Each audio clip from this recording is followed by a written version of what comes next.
You walk across a college campus in regular clothes on a day you've never been here before, and a crow you have never seen in your life drops out of a tree and dives straight at your head, screaming.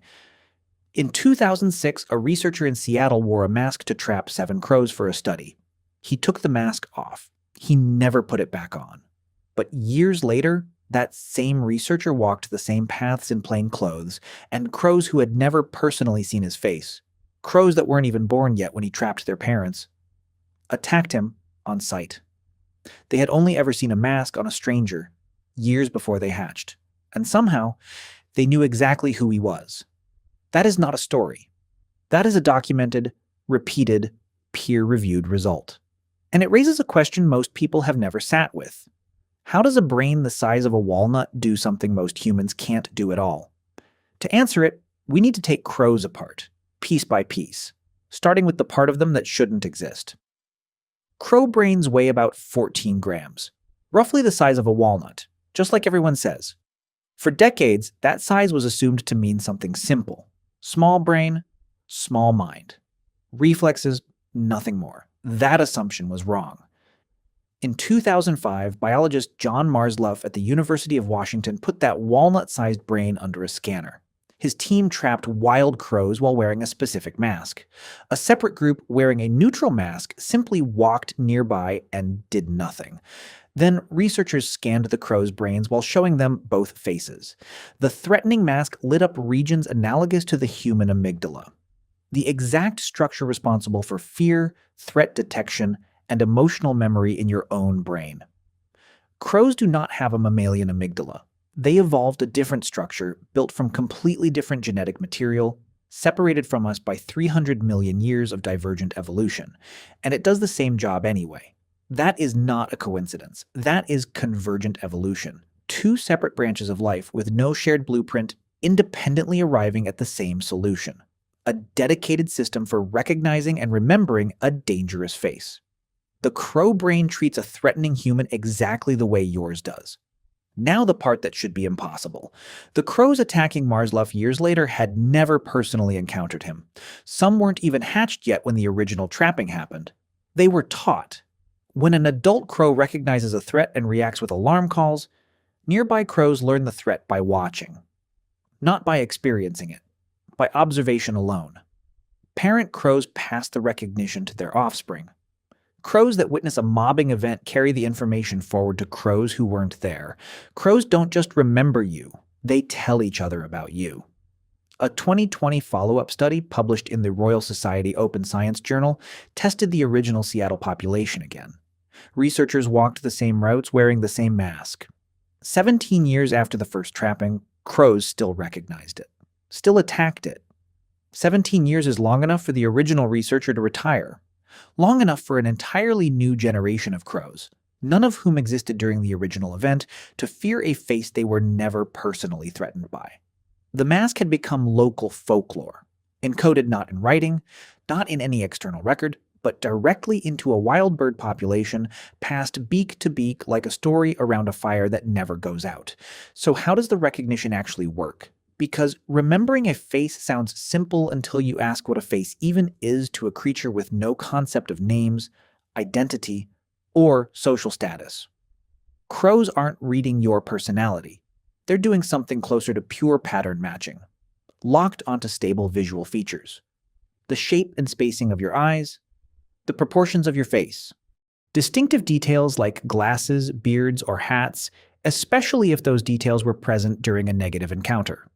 In controlled tests, crows have distinguished individual human faces with accuracy that rivals and sometimes exceeds casual human recognition of unfamiliar people.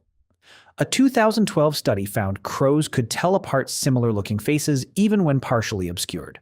And once the recognition forms, it does not fade the way most memory does. The system appears specifically built not to forget. Which makes sense. A warning system that quietly erases itself after a few months protects nobody. Now meet the other side of this system.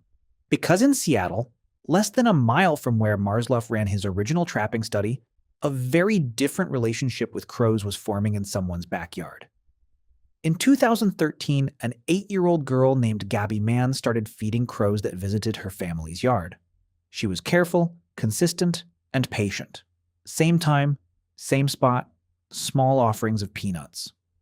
Over months, the crows began returning the favor. Not with food, with objects, a blue paperclip, a black button, a piece of broken glass worn smooth by water, a tiny silver bead. The crows weren't randomly dropping debris. They were specifically delivering small, often shiny or unusual items directly to the spot where Gabby left food, sometimes when she wasn't even there to see it happen. Her mother began keeping the gifts in small labeled bags, dated by when each one appeared. Local news outlets and later international press covered the story, treating it half as a curiosity and half as a genuine open scientific question. Researchers studying Corvid behavior describe this kind of exchange cautiously. They won't confirm intent. They won't claim the crows understand the concept of a gift the way a human does. But the pattern is consistent, repeated across multiple unrelated families in multiple cities, and it maps directly onto the same recognition system responsible for the 17-year grudge. The brain structure that remembers a threatening face for nearly 2 decades is the same brain structure quietly tracking who feeds it. But this system has a flaw. And the flaw is not abstract. In a separate set of incidents documented by wildlife researchers in British Columbia, a single negative encounter between a crow and a person wearing a distinctive bright orange safety vest led to a measurable pattern. Crows in that area began showing elevated alarm calls and mobbing behavior toward other people wearing similar high-visibility vests, including utility workers and construction crew members who had never been anywhere near the original incident. The crows were not identifying individuals anymore. They were identifying a category. Orange vest equals danger, regardless of who is wearing it. This is the cost of a memory system built for speed rather than precision. In the wild, in the seconds available to a bird deciding whether to flee a predator, broad pattern matching keeps you alive more reliably than careful individual verification. But it means an innocent stranger wearing the wrong color on the wrong day can inherit a grudge they did absolutely nothing to earn. The system that makes crows remember you so precisely for so long is the same system that occasionally gets it completely, unfairly wrong.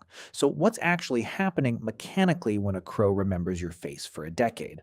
A specialized brain region, evolved independently from but functionally identical to the mammalian amygdala, encodes your specific facial features alongside an emotional tag: threat or safe. That tag gets reinforced through repeated observation and critically transmitted socially to crows who never met you at all.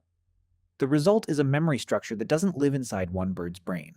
It lives inside a population. That is the real reason crows remember human faces for years. Not myth, not folklore exaggeration. A genuine walnut-sized, independently evolved memory system, built specifically so a threat is never forgotten, generous enough to extend that same permanence to kindness, and imprecise enough to occasionally punish a stranger for nothing more than the clothes they happened to be wearing. What this actually feels like from the inside, whether a 17-year-old grudge or a years-long gift exchange feels like anything at all to a crow, researchers remain careful about. Recognition is documented. Behavior is documented. The inner experience is harder to reach. But somewhere, right now, in a city you've probably walked through, there is a crow that knows your face. Not because it remembers you, because someone told it about you. And it has not forgotten.